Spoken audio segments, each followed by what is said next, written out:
to wonder, that has to raise some big question marks. So it's that kind of story that has actually been very inspiring to me. And I wanted to talk just a little bit about what happened at the polls today. Nothing as dramatic as that, thank goodness. Nobody offered to arrest me or anything. But I was at Wells Park, where it was the last day. It's the first year, as you know, that there has been same-day registration for voting.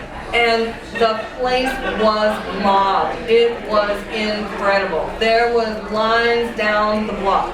People waited for 5.5 hours. People were coming out saying they had waited for 5.5 hours. So, and they were waiting out in the cold. So clearly, there is a desire for democracy, for the voting process, for the process that we believe in, for democracy. So we're all actively participating in democracy. We're saying, yes, we think that this voting process should work rather than, guns and bombs and stuff like that. We shouldn't settle it that way. We should just hand over peaceful power. And there is a desire for democracy. Well, if we don't occupy democracy by being Green Party, and by standing up for office, and by giving the voters an opportunity to vote their values, then we just can't give up. We cannot give up and hand over and say, if we do that, we say democracy is dead. The people in this room cannot give up. We cannot say that democracy is dead by stopping what we're doing.